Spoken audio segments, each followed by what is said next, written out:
রমাদান এমন মাস যে মাসে আল্লাহ তাআলা কোরআন নাজিল করেছে। শাহরু রমাদান আল্লাযী উনজিলা ফীহিল কুরআন হুদাল লিন-নাস ওয়া বায়্যিনাতিম মিনাল হুদা ওয়াল ফুরকান। রমাদানে কোরআন নাজিল হয়েছে, ফলে রমাদান শ্রেষ্ঠ মাস হয়েছে। কদরের রাতে কোরআন নাজিল হয়েছে, ফলে কদর শ্রেষ্ঠ রাত হয়েছে। তো বেসিক্যালি এই মাসের মূল মর্যাদা কোরআনের কারণে। আল্লাহ রাব্বুল ইজ্জা ওয়াল জালালের দরবারে শুকরিয়া জ্ঞাপন করছি যে আল্লাহ তাআলা আমাদেরকে পবিত্র মাহে রমাদানে এসে পৌঁছার সুযোগ করে দিয়েছেন এবং আজকের ইফতার পূর্ববর্তী রমাদান অ্যান্ড কোরআন রিফ্লেকশন প্রোগ্রামে উপস্থিত হওয়ার সুযোগ করে দিয়েছেন। আমরা সবাই পড়ছি কালিমাতুশ শুকর, আলহামদুলিল্লাহ। আল্লাহর শুকরিয়া জ্ঞাপনের পাশাপাশি আমি আজকের প্রোগ্রামের অর্গানাইজার বাংলাদেশ মুসলিম কমিউনিটি মালয়েশিয়াকে ধন্যবাদ জানাতে চাই, এরকম চমৎকার একটি রমাদানুল মুবারকে কোরআনিক একটি প্রোগ্রামের আয়োজন করবার জন্য। আমরা দোয়া করছি আল্লাহ তাআলা যেন এই কমিউনিটিকে ইসলামের জন্য কবুল করে এবং আমাদের যে ভাইরা নিরলস পরিশ্রম করে এই প্রোগ্রামগুলো আয়োজন করছে, আল্লাহ তাআলা এই পরিশ্রম, এই ডেডিকেশন, এফোর্ট যেন তাদের নাজাতের ওসিলা বানায়। সম্মানিত শুধু আমরা সবাই জানি এই মাসটির এত বরকতের কারণ হচ্ছে এটি কোরআন নাজিলের মাস। শাহরু রমাদান আল্লাযী উনজিলা ফীহিল কুরআন হুদাল লিন-নাস ওয়া বায়্যিনাতিম মিনাল হুদা ওয়াল ফুরকান। রমাদান এমন মাস যে মাসে আল্লাহ তাআলা কোরআন নাজিল করেছে। তো বেসিক্যালি এই মাসের মূল মর্যাদা কোরআনের কারণে। সাইয়েদনা জিবরিল আলাইহিস সালাম কোরআন নিয়ে এসেছেন, উনি শ্রেষ্ঠ ফেরেশতা হয়েছেন।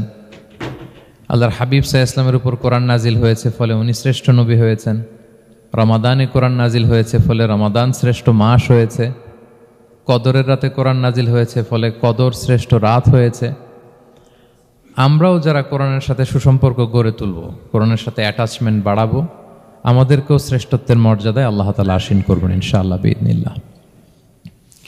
তো আজকের প্রোগ্রামের আমার ফার্স্ট অ্যান্ড ফরমোস্ট রিমাইন্ডার হচ্ছে কোরআন নাজিলের মাসে আমরা যেন বেশি বেশি কোরআনের সাথে নিজেদের সম্পর্ককে নবায়ন করি এবং মজবুত করি। কার কীরকম কোরআনের সাথে সম্পর্ক আপনি নিজেই জানেন।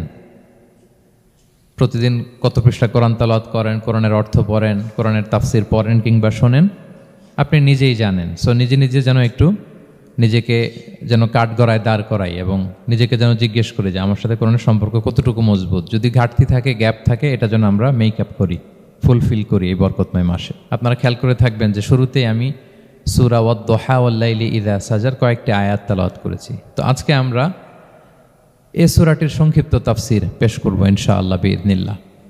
যে মজলিসে কোরআনের তাফসির হয়, আল্লাহর কালামের ব্যাখ্যা উপস্থাপন করা হয়, প্রেজেন্টেশন করা হয়, এর চেয়ে শ্রেষ্ঠ মজলিস কি পৃথিবীতে আর হতে পারে?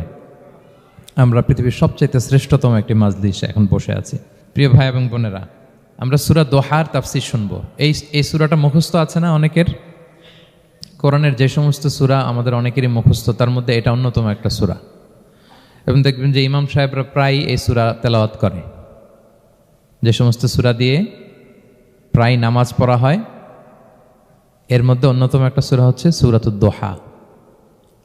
মুআয ইবনে জাবাল রাদিয়াল্লাহু তাআলা আনহুকে আল্লাহ রাসূল সাল্লাল্লাহু আলাইহি ওয়াসাল্লাম একটা এলাকার ইমাম বানিয়ে পাঠিয়েছিলেন। ওই এলাকার মুসল্লিরা ছিলেন, লোকজন ছিলেন শ্রমজীবী, কাজ করে খেত। সারাদিন ওট দিয়ে পানি সেচ করে খেজুর গাছে পানি দিত, খেজুরের চাষাবাদ করত, সারাদিন কষ্ট করে নামাজে যে জয়েন করত। তো উনি মাগরিবের নামাজে সূরা ফাতিহার পরে সূরা বাকারা তেলাওয়াত শুরু করলেন। সূরা বাকারা কোরআনের সবচেয়ে ছোট সূরা না? 286টা আয়াত, মানে সবচেয়ে বড় সূরা। তো মাগরিবের সালাত উনি যখন এত লম্বা তেলাওয়াত ধরলেন, মুসল্লিরা আর ইমাম সাহেবের সাথে থাকতে পারতেছে না। কারণ ওনারা তো, ইমাম সাহেবের হয়তো মন ফুরফুরে, উনি পড়তেছেন মনের আনন্দে দরাজ গলায়, কিন্তু মুসল্লিদের তো অবস্থা খারাপ। সারাদিন ওনারা খেতে খামারে কাজ করে আসছে, নামাজ ছেড়ে দিয়ে অনেকে চলে গেছে। একা একা নামাজ পড়ে যে আল্লাহ রাসূল সাল্লাল্লাহু আলাইহি ওয়াসাল্লামের কাছে যে বিচার দিল যে ইয়া রাসূলুল্লাহ, দেখেন এমন একজন ইমাম আপনি অ্যাসাইন করেছেন আমাদের এলাকায়, মাগরিবের নামাজে উনি সূরা বাকারা পড়ে, আর আমরা হচ্ছে শ্রমজীবী। রাসূল সাল্লাল্লাহু আলাইহি ওয়াসাল্লাম খুব রেগে গেলেন।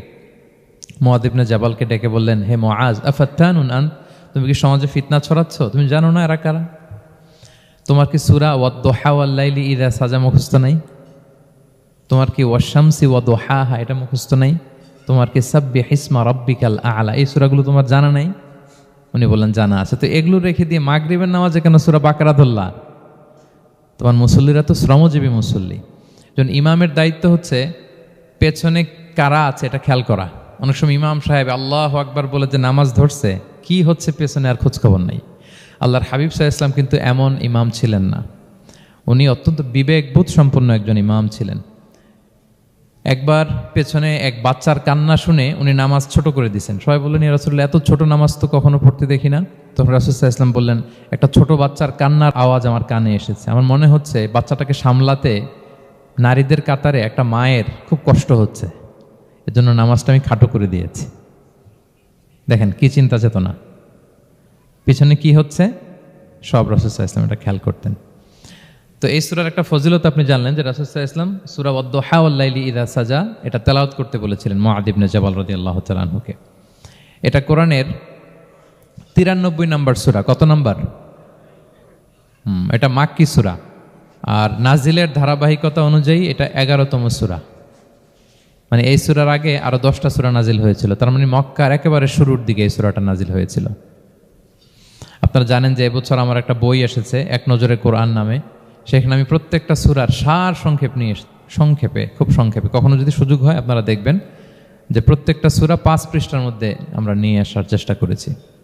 সেখানে এগুলো পাবেন, সূরাটা কয় নাম্বার, নাজিলের ধারাবাহিকতা কখন, তারপর কোরআন শরীফের মধ্যে কখন, এটার ফজিলত কি, এটার সেন্ট্রাল থিম কি, মেজর থিম কি, কজ এন্ড ইফেক্ট কি, সব কেস স্টাডি থেকে শুরু করে রিফ্লেকশন সব আমরা সেখানে উল্লেখ করেছি। তো এই সূরাটা শুরুর দিকে, একেবারে শুরুর দিকে নাজিল হয়েছে, তার আগে মাত্র 10টি সূরা নাজিল হয়েছে। তো নাজিল হতে হতে 10টা সূরা যখন নাজিল হলো, এরপর অনেক দিন রাসূল সাল্লাল্লাহু আলাইহি ওয়াসাল্লামের কাছে কোনো সূরা নাজিল হয় না। কয়দিন নাজিল হয় না? কোনো বর্ণনায় 15 দিন, কোনো বর্ণনায় 1 মাস, কোনো বর্ণনায় 2 মাস, কোনো বর্ণনায় 6 মাস, টানা 6 মাসের গ্যাপ ওহী নাজিল হয় না। আল্লাহর হাবিব সাল্লাল্লাহু আলাইহি ওয়াসাল্লাম তিনি ওহী মিস করতে শুরু করলেন, যে ঘটনা কি, কোরআন নাজিল হচ্ছে না কেন, হঠাৎ এত গ্যাপ কেন? ওনার মাথায় কয়েকটা জিনিস ঘুরপাক খেলো। একটা ঘুরপাক খেলো যে আমার কোনো কাজে আল্লাহ আবার অসন্তুষ্ট হলো নাকি, অথবা আমি কোরআনের আয়াত এই বাণীগুলো পৌঁছে দেওয়ার ক্ষেত্রে আমার কোনো গাফলতি হয়ে গেল নাকি, সামহাও কি আল্লাহর সাথে আমার কানেকশন এটা কি লুজ হয়ে যাচ্ছে, আমি কি কোনোভাবে আল্লাহ থেকে দূরে সরে পড়তেছি। রাসূল সাল্লাল্লাহু আলাইহি ওয়াসাল্লাম টেনশনে পড়ে গেলেন, চিন্তায় পড়ে গেলেন, কিরে ওহী আসে না কেন, আসে না কেন, আসে না কেন। এটা ছিল একটা দিক। আরেকটা দিক হচ্ছে আল্লাহর হাবিব সাল্লাল্লাহু আলাইহি ওয়াসাল্লামের কাছে কোরআনের আয়াত যাই নাজিল হতো উনি যে লোকদের কাছে প্রচার করে দিতেন। এখন নাজিল হয়েছে এখনই যে প্রচার শুরু, রাতে নাজিল হয়েছে রাতেই প্রচার শুরু, দিনে নাজিল হয়েছে দিনেই প্রচার শুরু, যখন নাজিল তখন প্রচার। কারণ আল্লাহ তাআলা বলেছেন, ইয়া আইয়ুহার রাসূলু বাল্লিগ মা উনজিলা ইলাইক মির রাব্বিক, আপনার রবের পক্ষ থেকে যা নাজিল হয়েছে প্রচার করেন। তো এই যে মাঝখান দিয়ে কয়েক মাস যার কোনো প্রচার টচার করে না, মুশরিকরা টিটকারি মারতে শুরু করলো, বলে কি মুহাম্মদ, তোমার আল্লাহ তোমার ভুলে গেছে বোধহয়, তোমার আল্লাহ বোধহয় তোমাকে আর পছন্দ করে না। আগে তো প্রতিদিন কিছু না কিছু শোনাতা যে এইটা নাজিল হয়েছে, ওইটা আসছে, এই বিধান ওই বিধান, এখন তো কোনো খোঁজখবর নাই। ঘটনা কি? আল্লাহর হাবিব সাল্লাল্লাহু আলাইহি ওয়াসাল্লামের চাচি উম্মে জামিল, আবুল হাবির স্ত্রী, সে আরো খারাপ কথা বলল। সে বলল, ইন্না শাইতানাকা কদ তারাকাক, তোমার কাছে যে একটা শয়তান আসতো এখন বোধহয় আর আসে না মুহাম্মদ, নাউযুবিল্লাহি মিন যালিক। এটা দিয়ে জিবরিল আলাইহিস সালামকে বুঝিয়েছেন। জিবরিল এসে কি কি যেন বলে, কই এখন তো কিছু বলো না। তো রাসূল বলবে কি করে, কারণ তিনি তো মন গড়া কিছু বলতেন না। আল্লাহর হাবিব সাল্লাল্লাহু আলাইহি ওয়াসাল্লাম মনে যা ইচ্ছা হয় মন গড়া কখনো কিছু বলেছেন? আওয়াজ করে বলেন, মন গড়া বলতেন তিনি? ওমা ইয়ান্তিকু আনিল হাওয়া ইন হুয়া ইল্লা ওয়াহয়ু ইউহা, আল্লাহর ওহী আসলে সেটা শোনাতেন। তো ওহীও আসে না, উনি শোনাতেও পারে না, ওহীও নাই, উনি শোনাতেও পারেন না। এই যে একটা কষ্টকর মুহূর্ত রাসূল সাল্লাল্লাহু আলাইহি ওয়াসাল্লামের, কিরে মাসের পর মাস চলে গেল ওহী আসতেছে না কেন, আমার কি কোনো ভুল হচ্ছে নাকি, আল্লাহকে আমাকে অপছন্দ করলেন? রাসূল সাল্লাল্লাহু আলাইহি ওয়াসাল্লাম যখন এরকম দুশ্চিন্তিত, পেরেশান, অ্যাংজাইটিতে পড়ে গেলেন, ভারাক্রান্ত, ঠিক তখন রাসূল সাল্লাল্লাহু আলাইহি ওয়াসাল্লামকে সান্ত্বনা দেওয়ার জন্য এই সূরাটা আল্লাহ নাজিল করেছেন। সান্ত্বনা দেওয়ার জন্য এই সূরাটা বেশ আশা জাগানিয়া সূরা, মোটিভেশনাল সূরা, ইন্সপিরেশনাল সূরা। আপনার মন খারাপ হলে আপনি এই সূরাটা পড়বেন, এই সূরাটা, এবং এটার পরে আরেকটা সূরা আছে সূরাতু আলাম নাশরাহ, আপনার মন ভালো হয়ে যাবে। এটাকে দি অ্যান্টি ডিপ্রেসেন্ট সূরা বলে, মানে ডিপ্রেশন কাটায় ফেলে। আমাদের এরকম অনেক সময় হয় না যে হতাশ, দেয়ালে পিঠ ঠেকে গেছে, কোনো বের হওয়ার রাস্তা নাই, কই যাব, কোথাও সফলতা নাই, সবাই আমাকে ভুল বুঝতেছে, এরকম মাঝে মাঝে হয় না? আমাদের সবার লাইফে আপস অ্যান্ড ডাউনস আছে। আপনি যখন ভারাক্রান্ত হবেন, কষ্টে থাকবেন, এই সূরাটা পড়বেন, দেখবেন যে আপনার ডিপ্রেশন দূর হয়ে গেছে। তো আল্লাহর হাবিব সাল্লাল্লাহু আলাইহি ওয়াসাল্লাম যখন এরকম ভারাক্রান্ত ছিলেন, চিন্তিত ছিলেন, তখন আল্লাহর হাবিব সাল্লাল্লাহু আলাইহি সাল্লামকে চিন্তামুক্ত করবার জন্য আল্লাহ তাআলা এই চমৎকার সূরাটি নাজিল করেছেন। আল্লাহ নাজিল করলেন, আউযু বিল্লাহি মিনাশ শাইতানির রাজিম, বিসমিল্লাহির রহমানির রহিম, ওয়াদ-দুহা ওয়াল-লাইলি ইযা সাজা মা ওয়াদ্দাআকা রাব্বুকা ওয়া মা ক্বালা ওয়ালাল আখিরাতু খায়রুল লাকা মিনাল উলা ওয়ালা সাওফা ইউতিকা রাব্বুকা ফাতারদা। আল্লাহ তাআলা বললেন ওয়াদ-দুহা, আলোর শপথ। আমি একবার সরল বঙ্গানুবাদ করি, তারপরে আমি তাফসিরে ঢুকছি। ওয়াদ-দুহা, আলোর শপথ। ওয়াল-লাইলি ইযা সাজা, রাতের শপথ, যখন রাত নিঝুম নিস্তব্ধ হয়। মা ওয়াদ্দাআকা রাব্বুকা ওয়া মা ক্বালা, নবী হে, আপনার রব আপনার উপর অসন্তুষ্টও হয় নাই, আপনাকে ছেড়েও যায় নাই, আপনার রব আপনার সাথেই আছে। আলহামদুলিল্লাহ। ফিল করবেন যে আল্লাহ আমার সাথে আছে। সবসময় এটা ফিল করতে হবে যে আল্লাহ তাআলা আমার সাথে আছেন, তিনি আমাকে ভুলে যান নাই, ছেড়ে যান নাই। আরে তার রহমত ছাড়া তো একটা শ্বাস নেওয়া তো আমার সম্ভব না, ঠিক কিনা বলেন? আল্লাহর রহমত ছাড়া একটি সেকেন্ড এই পৃথিবীতে সার্ভাইভ করা কি আমাদের পক্ষে সম্ভব না? ওয়ালাল আখিরাতু খায়রুল লাকা মিনাল উলা, নবী হে, আপনার পরবর্তী সময় পূর্ববর্তী সময়ের চেয়ে অনেক ভালো হবে ইনশাআল্লাহ। মানে good days are coming in your life, ভালো সময় আসতেছে। ওয়ালা সাওফা ইউতিকা রাব্বুকা ফাতারদা, আর আপনার রব আপনাকে এত দিবেন আপনি খুশি হয়ে যাবেন। আপনার রব আপনাকে এত দিবেন আপনি নিয়ে কুলাতে পারবেন না। আলাম ইয়াজিদিকা ইয়াতীমান ফাআওয়া, নবী আপনি কি ইয়াতীম ছিলেন না? তিনি কি আপনাকে আশ্রয় দেননি? ওয়া ওয়াজাদাকা দাল্লান ফাহাদা, আপনি পথ খুঁজতেছিলেন, আল্লাহ আপনাকে পথ দেখিয়েছেন। ওয়া ওয়াজাদাকা আইলান ফাআগনা, আপনি নিঃস্ব রিক্ত হস্ত ছিলেন, আল্লাহ তাআলা আপনাকে ধনী বানিয়েছেন। ফাআম্মাল ইয়াতীমা ফালা তাকহার, খবরদার এতিমের সাথে কখনো কঠোর হবেন না।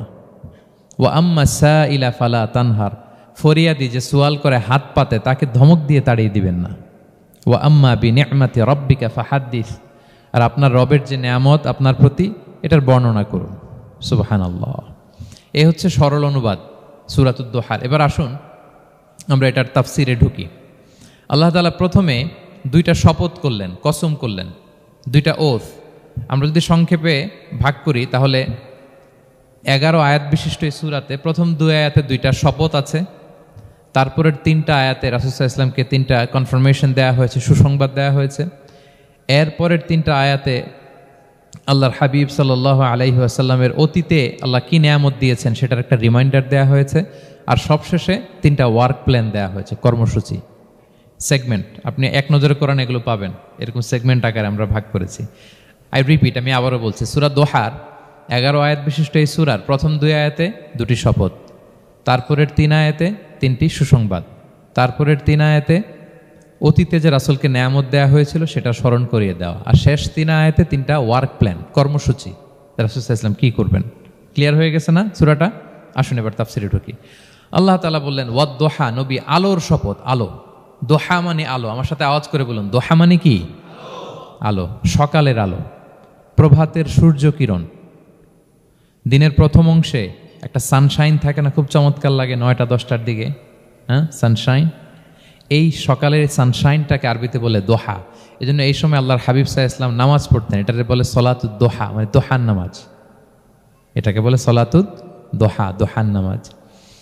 তো দেখেন রাসূল সাল্লাল্লাহু আলাইহি ওয়াসাল্লামের মন ভালো করবার জন্য প্রথমে আল্লাহর ওয়ার্ডিংটা দেখেন, আল্লাহ তাআলা কেমন চমৎকার শব্দ চয়েস করেন। প্রথমে আল্লাহ বললেন আলো। আলো বললেই তো মনটা ভালো হয়ে যায়, কি বলেন? এই আলো মানে আশার আলো, সম্ভাবনার আলো, প্রশান্তির আলো। ওয়াদ-দুহা, আলোর শপথ। মানে নবী আপনি হতাশ হবেন না, হাল ছাড়বেন না, ভরসা রাখুন। আপনি ঘর থেকে বের হন, দেখুন কি চমৎকার আলো। It's a beautiful day out there, জান, হোয়াট এ নাইস সানশাইন। কি চমৎকার উজ্জ্বল প্রভাতের সূর্য কিরণ, এত চমৎকার জলজলে সানশাইনিং এনভায়রনমেন্ট, আপনার মন খারাপ হয় কি করে? ওয়াদ-দুহা, দোহার শপথ মানে প্রভাতের সূর্য কিরণের শপথ। আবার বললেন ওয়াল-লাইলি ইযা সাজা, রাতের শপথ, যখন সে রাত নিঝুম হয়, গভীর হয়, নিস্তব্ধ হয়। 2টা শপথ, আলোর শপথ আর রাতের অন্ধকারের শপথ। আলোর শপথ বলে বেসিকলি আল্লাহ তাআলা ওহির আগমনকে বুঝিয়েছেন, আর রাতের শপথ বলে আল্লাহ তাআলা বেসিকলি ওহির অনুপস্থিতিকে বুঝিয়েছেন। মানে রাত দিন দুইটাই যেমনি লাগে, আল্লাহ তাআলা বোঝাতে চাইলেন নবী আপনি টেনশন করবেন না, আমি উইথ ইউ, আমি আপনার সাথে আছি। ওহি আসা না আসা দুইটাই গুরুত্বপূর্ণ। রেগুলার যদি ওহি আসে এটা রিসিভ করতে আপনার কষ্ট হয়ে যাবে। আল্লাহর পক্ষ থেকে আসমানি কিতাবের যে ওহি, এটা সাধারণ কোনো কথা না। ইন্না সানুলকি আলাইকা কওলান সাকিলা, এটা খুব ভারী, হেভি ওয়েট। এটা পাহাড়ে নাজিল করলে, লাউ আনজালনা হাযাল কুরআনা আলা জাবাল লারাআইতাহু খাশিআম মুতাসাদ্দিআম মিন খাশিয়াতিল্লাহ, এটা মাউন্ট এভারেস্টের উপর নাজিল করলে পাহাড় ভেঙে খান খান হয়ে যেত। শীতের রাতে কোরআন নাজিল হলে রাসূল সাল্লাল্লাহু আলাইহি ওয়াসাল্লাম ঘেমে একাকার হয়ে যেতেন, কপাল বেয়ে টপ টপ করে ঘাম পড়তে ওহি রিসিভ করতে যেয়ে। তিনি ওটের উপরে করে মরুভূমিতে চড়ছেন, ওহি নাজিল হলে ওটের বুক মাটিতে মিশে যেত। এক সাহাবার মাথায়, পায়ের মধ্যে মাথা রেখে রাসূল সাল্লাল্লাহু আলাইহি ওয়াসাল্লাম শুয়েছিলেন, তখন ওহি নাজিল হলো। সাহাবা বলছেন, ওহির ভারে মনে হচ্ছে যে আমার পায়ের হাড্ডিটাই ফেটে যাবে। তার মানে এটা খুব ভারী বাণী, খুবই ভারী, এটা সাধারণ কোনো কালাম না। তো এই যে রাসূল সাল্লাল্লাহু আলাইহি ওয়াসাল্লামের কাছে যে ওহি নাজিল হচ্ছিল, এটা যদি রেগুলার নাজিল হয়, এটা রিসিভ করা রাসূল সাল্লাল্লাহু আলাইহি ওয়াসাল্লামের জন্য সহজ হবে না, কঠিন হয়ে যাবে। রেগুলার ওহি নাজিল হলে এটার যে পাওয়ার, প্রেশার, রাসূল সাল্লাল্লাহু আলাইহি ওয়াসাল্লামের স্নায়ু এটা বরদাস্ত করতে পারবে না। তো আল্লাহ বোঝাতে চাইলেন, নবী, আমি কাফির রাজা বলে আপনাকে আমি ভুলে গেছি, কখনো না, নেভার এভার। বরং আপনার যাতে একটু রেস্ট হয়, আরাম হয়, আপনাকে একটু কমফোর্ট দেওয়ার জন্য আমি সাময়িকভাবে ইচ্ছে করে ওহিটা বন্ধ রেখেছি। সুবহানাল্লাহ পড়বেন না? আপনার যাতে একটু কমফোর্ট হয়, আপনার যেন একটু আরাম হয়, ওহি রিসিভ করে করে যেন আপনি অভ্যস্ত হতে পারেন, এজন্য আমি ইচ্ছা করে আপনাকে একটু আরাম দেওয়ার জন্য ওহি বন্ধ রেখেছি। সারাদিন যদি, মানে দিনের 24 ঘন্টায় যদি সূর্য থাকে, ভাল লাগবে? আচ্ছা বলেন, 6 মাস টানা সূর্য ভাল লাগবে আপনার? রোদের গরমে আমরা অস্থির হয়ে যাব। তো 12 ঘন্টা সূর্যের আলোর পরে যেমনি রাতের দরকার আছে, আল্লাহ বোঝাতে চাইলেন ওহি নাজিল হওয়ার পাশাপাশি মাঝে মাঝে ওহি ব্রেক দেওয়ার দরকার আছে, ওহি বন্ধ থাকার দরকার আছে। ফলে আপনি হ্যাবিচুয়েটেড হবেন, ওহি রিসিভ করা না করা এটা আপনার জন্য ইজি হয়ে যাবে। যখন আপনার জন্য ওকে হয়ে যাবে, তখন আমি লাগাতার ওহি নাজিল করব। তাহলে ওরা যে বলে আমি আপনাকে ভুলে গিয়েছি, না, আমি আপনাকে ভুলি নাই, বরং আপনার আরামের জন্য খানিকটা সময় আপনাকে বিশ্রামের সুযোগ করে দেওয়ার জন্য আমি আল্লাহ ওহি বন্ধ রেখেছি। সুবহানাল্লাহ। তার মানে আল্লাহ তাআলা নবীকে ভুলেন নাই বা নবী সাল্লাল্লাহু আলাইহি ওয়াসাল্লামের উপর অসন্তুষ্ট হন নাই, ইচ্ছে করে আল্লাহ তাআলা কিছুদিন ওহি বন্ধ রেখেছেন। প্রতিদিন সূর্য থাকলে যেমনি ভাল লাগে না, মানে 24 ঘন্টা, এজন্য 12 ঘন্টা সূর্য দিয়ে আল্লাহ 12 ঘন্টা রাত দিয়েছেন, আমাদের আরামের, বিশ্রামের, ঘুমের আয়োজন করেছেন। ঠিক তেমনি রেগুলার ওহি রিসিভ করলে রাসূল সাল্লাল্লাহু আলাইহি ওয়াসাল্লামের জন্য কষ্ট হয়ে যাবে, এজন্য ইচ্ছে করে আল্লাহ গ্যাপ দিয়েছেন। আল্লাহর হাবিব সাল্লাল্লাহু আলাইহি ওয়াসাল্লামের উপর আল্লাহ অসন্তুষ্ট হননি। এটাই আল্লাহ তাআলা বললেন যে ওয়াদ-দুহা ওয়াল-লাইলি ইযা সাজা, প্রভাতের সূর্য কিরণের শপথ, রাতের নিঝুম নিস্তব্ধ পরিবেশের শপথ। মা ওয়াদ্দাআকা রাব্বুকা ওয়া মা ক্বালা, আপনার রব আপনারে ভুলেও যায় নাই, আপনারে ছেড়েও যায় নাই, আপনার উপর নাখোশও হয় নাই। সুবহানাল্লাহ। আপনার রব আপনার সাথেই আছে, এটা সবসময় ফিল করবেন যে আমার রব আমার সাথে আছে। এটা ফিল করলে আপনার মধ্যে যে সাহস আসবে, আপনি কল্পনাই করতে পারবেন না যে এত এনার্জি আপনার ভিতরে আসলো কি করে। আপনারা খেয়াল করেছেন, বছর খানিক আগে ভারতবর্ষের আমাদের এক বোনের সামনে কিছু সন্ত্রাসী, ওরা জয় শ্রীরাম জয় শ্রীরাম বলতেছিল, মনে আছে? কিন্তু আমার ওই বোন মুস্কান কি বলছিল বলেন তো? তার এক আল্লাহ আকবারে from north to south, from east to west, the entire globe প্রকম্পিত হয়েছে। আমরা সবাই পড়েছি আল্লাহ আকবার, সবাই আমরা কি পড়েছি? আল্লাহ আকবার। কারণ সে ফিল করেছে যে আল্লাহ আমার সাথে আছে। মনকে তুমি বুঝিয়ে বলো আল্লাহ আছেন আমার সাথে, এটা ফিল করতে হবে। আল্লাহর হাবিব সাল্লাল্লাহু আলাইহি ওয়াসাল্লামকে আল্লাহ তাআলা এইটাই অ্যাসিউরেন্স দিলেন, কনফার্মেশন দিলেন যে মা ওয়াদ্দাআকা রাব্বুকা ওয়া মা ক্বালা, আপনার রব আপনাকে ভুলে যায় নাই, আপনার রব আপনার প্রতি অসন্তুষ্ট হয় নাই। আমি ইচ্ছা করে ওহিটা বন্ধ রেখেছি যাতে আপনার আরাম হয়। সুবহানাল্লাহ। আল্লাহর হাবিব সাল্লাল্লাহু আলাইহি ওয়াসাল্লামের প্রতি আল্লাহ তাআলা কতটা টেক কেয়ার করতেন দেখেন। রেগুলার ওহি নাজিল হলে রাসূল সাল্লাল্লাহু আলাইহি ওয়াসাল্লামের কষ্ট হয়ে যাবে, এজন্য তিনি কিছুদিন ওহি বন্ধ রেখে রাসূল সাল্লাল্লাহু আলাইহি ওয়াসাল্লামকে বিশ্রামের ব্যবস্থা করে দিয়েছেন। তাহলে প্রথম 3টা আয়াত ক্লিয়ার না সবার কাছে? আচ্ছা, প্রথম 2টো আয়াতে 2টা শপথ গেল, এরপরে 3টা সুসংবাদ। সুসংবাদের প্রথমটা হলো আমি ভুলিও নাই ছাড়িও নাই, আপনার সাথে আছি। এরপর আল্লাহ বললেন ওয়ালাল আখিরাতু খায়রুল লাকা মিনাল উলা, নবী হে, আপনার পরবর্তী সময় পূর্ববর্তী সময়ের চেয়ে ভালো হবে। নিশ্চয়ই আপনার পরবর্তী সময় পূর্ববর্তী সময়ের চেয়ে ভালো হবে। তার মানে গুড ডেইজ আর কামিং, ভালো সময় আপনার জীবনে আসছে, আপনি হতাশ হবেন না, নিরাশ হবেন না। এরপর আল্লাহ তাআলা বললেন ওয়ালা সাউফা ইউতিকা রাব্বুকা ফাতারদা, নবী হ্যাঁ, আপনার রব আপনাকে এত দিবে আপনি খুশি হয়ে যাবেন। আপনার রব আপনাকে এত নেয়ামত দান করবে, আপনি আপনার রবের প্রতি সন্তুষ্ট হয়ে যাবেন। সুবহানাল্লাহ বিহামদি। এবং তাই হয়েছে, যারা আপনারা সিরাত পড়েছেন, যারা আল্লাহর হাবিব সাল্লাল্লাহু আলাইহি ওয়াসাল্লামের জীবনী নিয়ে ধারণা রাখেন, তারা দেখবেন যে আল্লাহর রাসূল সাল্লাল্লাহু আলাইহি ওয়াসাল্লাম যেখানেই মনে কষ্ট পেয়েছেন, বিষণ্ণ, চিন্তিত, তখনই আল্লাহ তাআলা রাসূল সাল্লাল্লাহু আলাইহি ওয়াসাল্লামের চিন্তা দূর করে রাসূল সাল্লাল্লাহু আলাইহি ওয়াসাল্লামকে সন্তুষ্ট করেছেন।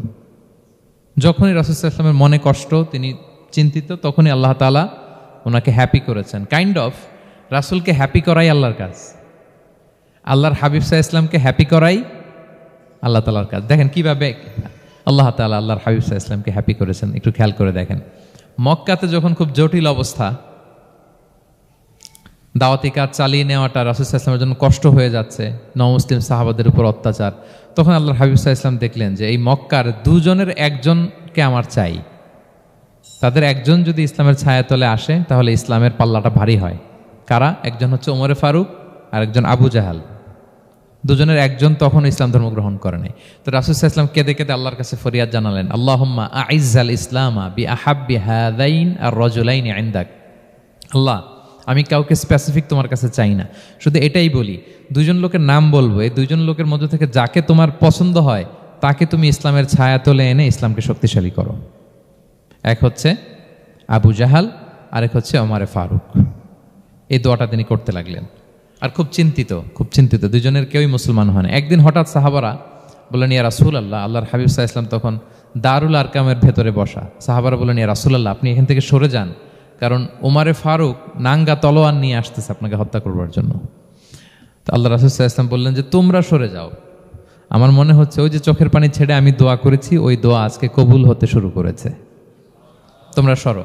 ঠিকই ওমরে ফারুক রাদিয়াল্লাহু তাআলা আনহু আসলেন, এসে তিনি তলোয়ার রেখে দিয়ে বললেন, আশহাদু আল্লা ইলাহা ইল্লাল্লাহ ওয়া আশহাদু আন্না মুহাম্মাদান আবদুহু ওয়া রাসূলুহু।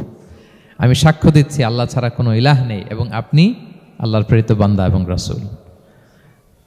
এই দৃশ্য দেখে রাসূল সাল্লাল্লাহু আলাইহি ওয়াসাল্লাম খুশি হয়ে গেলেন। ওয়ালা সাউফা ইউতিকা রাব্বুকা ফাতারদা। আল্লাহ বলেছিলেন যে নবী হে, আপনাকে এত দিব, আপনার রব আপনাকে এত নেয়ামত দিবে, আপনি শুধু খুশিই হবেন, সন্তুষ্ট হবেন আমার প্রতি। এদের রাসূল সাল্লাল্লাহু আলাইহি ওয়াসাল্লামের দোয়া কবুল করে আল্লাহ তাআলা ওমরে ফারুককে ইসলামের ছায়াতলে এনে ইসলামকে শক্তিশালী করলেন। ফাতারদা, রাসূল সাল্লাল্লাহু আলাইহি ওয়াসাল্লাম খুশি হয়ে গেলেন। এভাবে প্রতিটা ক্ষেত্রে।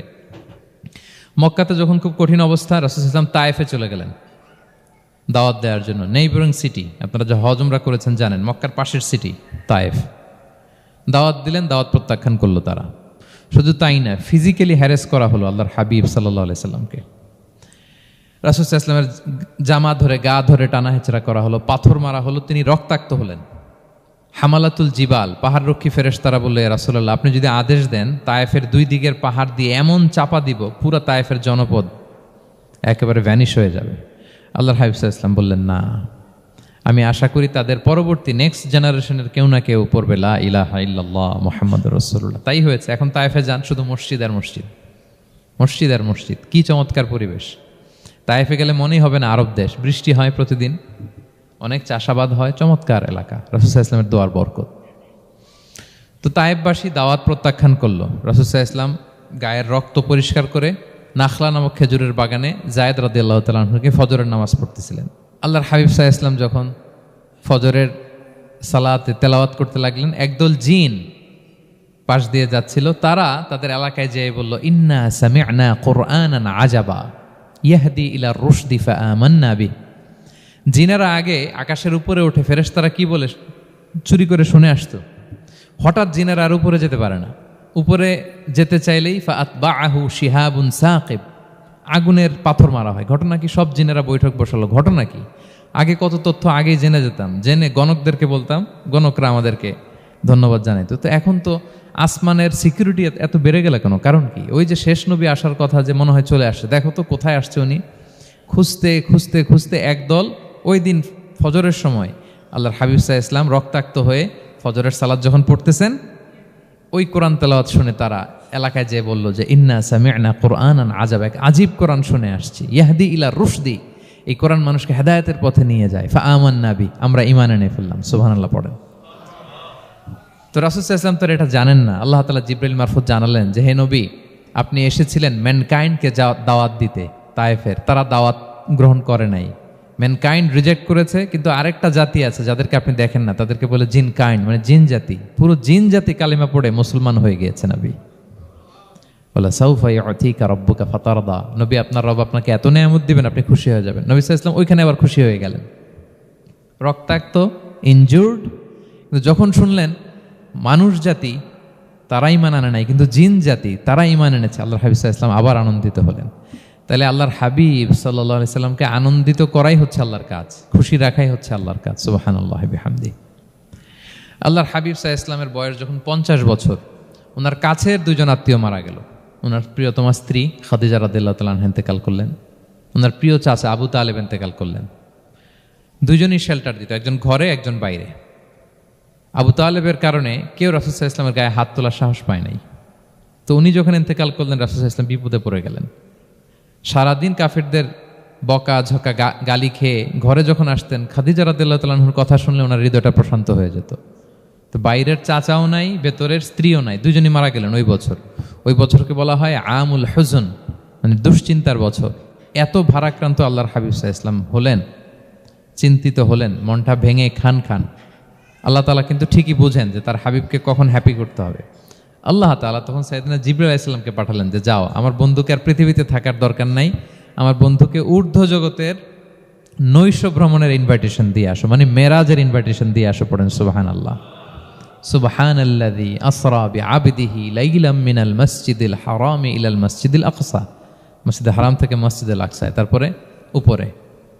সুম্মা দানা ফাতাদাল্লা ফাকানা কাবা কাউসাইনি আও আদনা, আল্লাহর আরশে চড়ে গেলেন, জান্নাত জাহান্নাম দেখিয়ে, নতুন কিছু গিফট দিয়ে, তার পেয়ারা হাবিবের মন ভালো করে এরপরে আবার দুনিয়ায় পাঠালেন। ওয়ালা সাউফা ইউতিকা রাব্বুকা ফাতারদা, নবী হে আপনাকে এত নেয়ামত দিব আপনি শুধু খুশিই হবেন আর সন্তুষ্ট হবেন। সুবহানাল্লাহ। এবার বুঝতে পারতেছেন কিভাবে আল্লাহর হাবিবকে আল্লাহ তাআলা খুশি করেছেন।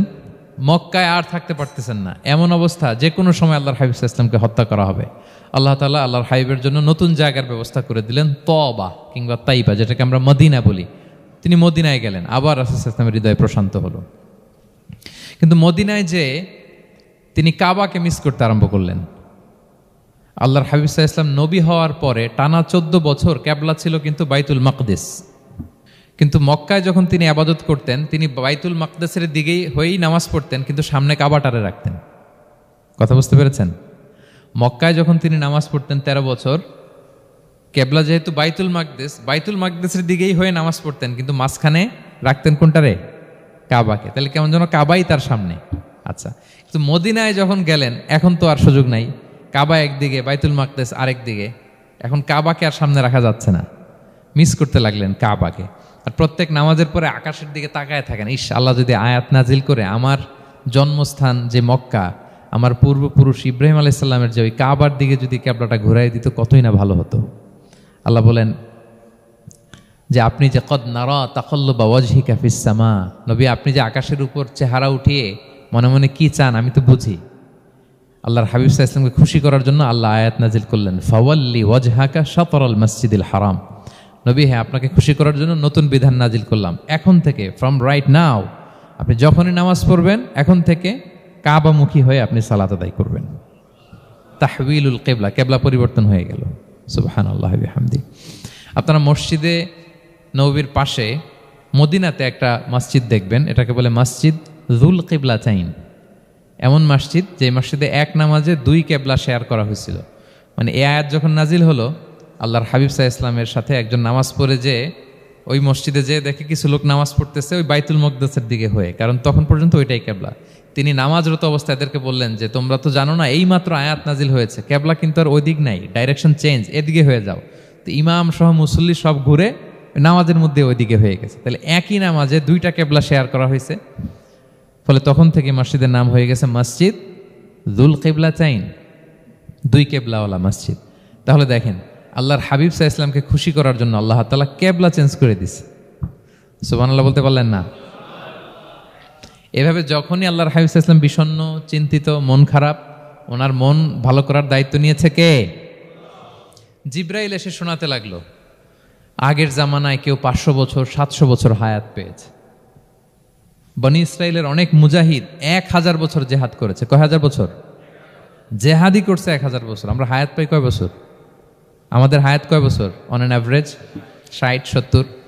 আল্লাহর হাবিব সাল্লাল্লাহু আলাইহি ওয়াসাল্লাম এটাই বলেছেন যে আমার উম্মতি মা বাইনা সিত্তিন ইলা সাবঈন, আমাদের গড় আয়ু 60 থেকে 70। ওয়া আকাল্লুহুম মা ইয়াজুযু যালিক, আর সামান্য অল্প সংখ্যকই মানুষ এটাকে ক্রস করতে পারে। এই কথা শুনে যে আগের উম্মত 1000 বছর জিহাদ করছে, এটা শুনে রাসূল সাল্লাল্লাহু আলাইহি ওয়াসাল্লাম আবার কাঁদতে আরম্ভ করলেন, হায় রে আমার গুনাহগার উম্মতের কি হবে, আমার উম্মত তো 60-70ই শেষ, আমার উম্মতের কি হবে। আবার চিন্তিত, আবার কান্নাকাটি। তখন আল্লাহ তাআলা নাজিল করলেন, ইন্না আনসালনাহু ফি লাইলাতিল কদর ওমা আদরাকা মা লাইলাতুল কদর লাইলাতুল কদরি খায়রুম মিন আলফি শাহর। নবী আপনি কাঁদবেন না, ওদেরকে হায়াত দিছি বেশি, কদর দেই নাই।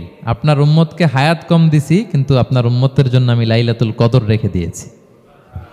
এক কদরের রাতে আবাদত করলে খায়রুম মিন আলফি শাহর, 1000 মাস আবাদত করলে যে পরিমাণ সওয়াব, অতটুকু না, খায়ের, এর চেয়ে বেশি সওয়াব আল্লাহ তাআলা আপনার উম্মতের আমলনামায় দিয়ে দিবেন। আবার আল্লাহর হাবিব সাল্লাল্লাহু আলাইহি ওয়াসাল্লাম মন ভালো হয়ে গেল। ওয়ালা সাউফা ইউতিকা রাব্বুকা, সবাই বলেন ওয়ালা সাউফা ইউতিকা রাব্বুকা ফাতারদা। নবী হে এত দিব, আপনি শুধু হ্যাপি হবেন, হ্যাপি। এরপরে বদরের যুদ্ধে বিজয় দান করলেন, মক্কা বিজয় দান করলেন, তাবুক যুদ্ধে বিজয় দান করলেন। সব শেষে জান্নাতে ওনার জন্য স্পেশাল একটা জায়গা থাকবে, ওই জায়গায় কেউ বসতে পারবে না। জায়গাটার নাম মাকামে মাহমুদ। ওমিনাল লাইলি ফাতাহাজ্জাদ বিহি নাফিলাতাল লাকা আসা আন ইয়াবআসাকা রাব্বুকা মাকামাম মাহমুদা। ওই মাকামে মাহমুদের সিংহাসনে আল্লাহর হাবিব সাল্লাল্লাহু আলাইহি ওয়াসাল্লাম বসবেন, ওনার জন্য স্পেশাল, খাস, কেউ এখানে বসতে পারবে না। তার মানে হ্যাপি শুধু দুনিয়াতেই করবে না আল্লাহ তাআলা, আল্লাহর হাবিবকে আখিরাতেও করবে। আল্লাহর হাবিব সাল্লাল্লাহু আলাইহি ওয়াসাল্লামকে কাউসার দেয়া হবে, ইন্না আতাইনা কাল কাউসার। হে নবী আপনাকে কাউসার দিয়েছি, এমন হাউজে কাউসার যে হাউজে কাউসারের সামনে পান পেয়ালা, যেটা দিয়ে পানি নিয়ে আপনি উম্মতকে খাওয়াবেন, এটার সংখ্যা আকাশের তারা যত বেশি তার চেয়েও বেশি। হাউজে কাউসারের পানি এটা দুধের চেয়েও সাদা, বরফের চেয়েও ঠান্ডা, মধুর চেয়েও মিষ্টি। এক ঢোক যে খাবে চিরকালের জন্য তার গলা থেকে তৃষ্ণা মিটে যাবে। He will never ever be thirsty again. একবার খাইছে তো শেষ। পেতে চান সেটা আল্লাহর হাবিবের কাছ থেকে? আমরা পেতে চাই কি চাই না বলেন? ইন্না আতাইনা কাল কাউসার। নবী আপনাকে আমি কাউসার দিয়েছি। সব শেষে আল্লাহর হাবিব সাল্লাল্লাহু আলাইহি ওয়াসাল্লাম সুপারিশ করার অনুমতি পাবেন, যেদিন কেউ সুপারিশ করতে পারবে না। সবাই বলবে নফসি নফসি নফসি নফসি, থার থার করে কাঁপবে এক একজন নবী। ইব্রাহিম আলাইহিস সালাম, ঈসা আলাইহিস